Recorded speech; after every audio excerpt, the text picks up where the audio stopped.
Hello everyone. तो आज हम बात करने वाले हैं यूनिफॉर्म सिविल कोड के बारे में। अब देख ले रहे हैं इसका मतलब क्या होता है।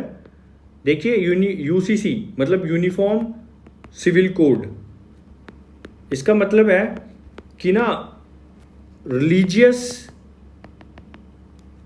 Neutral personal laws, religious neutral personal laws.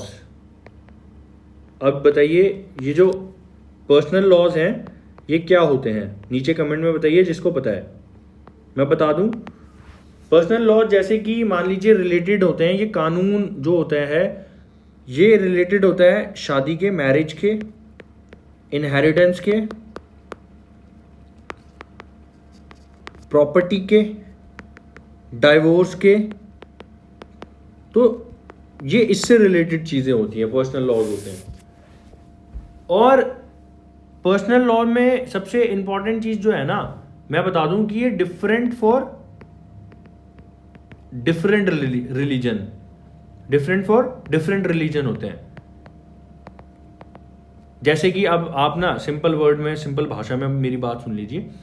जैसे कि मान लीजिए पहले जो लड़कियां थीं, जो हिंदूज में जो लड़कियां थीं, उनको फादर की या जो प्रॉपर्टी होती थी ना उसके अंदर ना कोई भी उनको हिस्सा नहीं मिलता था, उनका शेयर नहीं होता था जैसे लड़कों को होता था।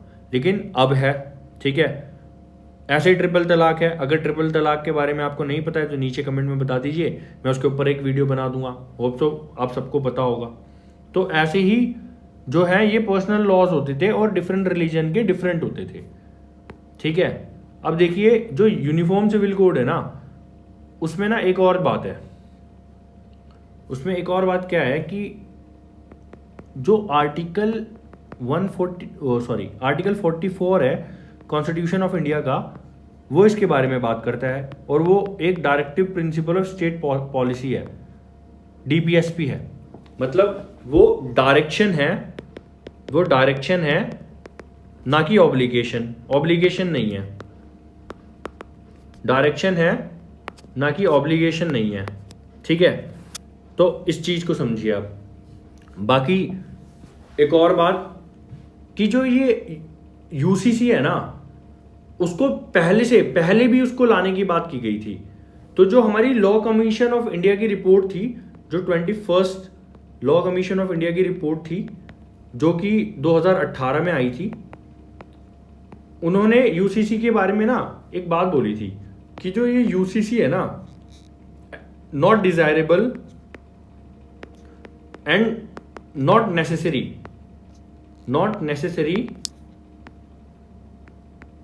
Necessary at this stage. अभी वो जरूरत नहीं है उसकी, ठीक है। और इन्होंने ना दो बातें बोली थी कि ये जो देखो, जो ये पर्सनल लॉज है ना, ये बताते हैं कि there is difference in society, कि अभी भी ना काफी डिफरेंस है हमारी सोसाइटी के अंदर, अभी सोसाइटी सिमिलर नहीं है। और ये डिस्क्रिमिनेशन बताते हैं, डिस्क्रिमिनेशन ऑन द बेसिस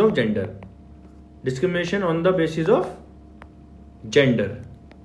जैसे कि आपको पता है कि मुस्लिम्स के अंदर 4 शादियां अलाउड हैं, 4 शादियां अलाउड थी हैं। और उसमें क्या है कि 4 शादियां मुस्लिम्स को, मेल को अलाउड है, सिर्फ फीमेल को नहीं है। तो ये जो है ना, ये डिस्क्रिमिनेशन है। ऐसे ही जैसे पहले हिंदूज को अलाउड थी, हिंदूज में क्या था, हिंदू में जो लड़कियां थी, जो गर्ल चाइल्ड था, उसकी प्रॉपर्टी में से कोई भी हिस्सा नहीं होता था भाई, उसका प्रॉपर्टी में कोई भी हिस्सा नहीं होता था, बट जो मेल है उसका हिस्सा होता था, ठीक है। तो ये काफी डिस्क्रिमिनेशन जो है ना on the basis of gender ये है। तो 21st law commission of India की रिपोर्ट बोलती है कि आप ना सबसे पहले जो डिस्क्रिमिनेशन है, इन पे आप नजर डालिए, इनको ठीक करने की कोशिश कीजिए। ये जो खामियां हैं सोसाइटी के अंदर, इसको ठीक कीजिए। और हमें रिकॉग्नाइज करना पड़ेगा डिफरेंस को सोसाइटी के अंदर, विद इन जो सोसाइटी इंडिया के अंदर जो इतना डिफरेंस है उसको हमने रिकॉग्नाइज करना पड़ेगा। ठीक है, अब आप ना, मैं आपसे ना एक क्वेश्चन पूछना चाहता हूँ। आप मुझे एक चीज़ बताइए, आप सबको ना एक स्कूल मतलब स्कूलों में कुछ कंट्रोवर्सीज हुई थी कई जगह पे। आप लोगों को ये पता होगा कि हिजाब को जो था ना, हिजाब वो बैन कर दिया गया था और ये कहा गया था कि ये जो भाई ये रिलीजियस सिंबल है इसको बैन करो, ठीक है, इसको बैन करो क्योंकि ये रिलीजियस सिंबल है। अब आप मुझे ये बताइए, क्या तिलक जो है, जो हम तिलक लगा के जाते हैं, हिंदूज है, क्या वो रिलीजियस सिंबल नहीं है? क्या पगड़ी जो है, जो पग पहनते हैं सिख, क्या वो रिलीजियस सिंबल नहीं है? क्या राखी जो है, रक्षाबंधन के अगले दिन जब हम स्कूल जाते हैं तो हमारे हाथों में बहुत सारी राखियां होती हैं, किसी किसी के तो मैंने देखा 14-14, 15-15 राखियां बन जाती हैं, तो क्या वो रिलीजियस सिंबल नहीं है? अगर है तो फिर मेरे हिसाब से क्या अगर ये यूसीसी आएगा तो ये सिर्फ हिजाब को बैन करेगा, या ये तिलक पगड़ी और राखी के बारे में भी बोलेगा? बाकी जो और भी जो अदर जो क्रिश्चियनिटी के अंदर जो क्रॉस वो लोग गले में डालते हैं, क्या उसके लिए वो बात नहीं उठेगी? तो ये सब चीज़ें, क्या सब कुछ रिजॉल्व होगा? क्या सब चीज़ को सॉल्व किया जाएगा? तो ये एक बहुत बड़ा एक क्वेश्चन मार्क है, ठीक है। और देखिए, एक यूसीसी के बारे में एक और चीज़ जानते हैं कि जो गोवा है ना, गोवा के अंदर, इंडिया में एक स्टेट है गोवा, वहाँ पे ना यूसीसी है, यूनिफॉर्म सिविल कोड है। तो उसके बारे में ना एक बार देख लेते हैं, गोवा के बारे में देख लेते हैं कि वहाँ पे जो है यूनिफॉर्म सिविल कोड है।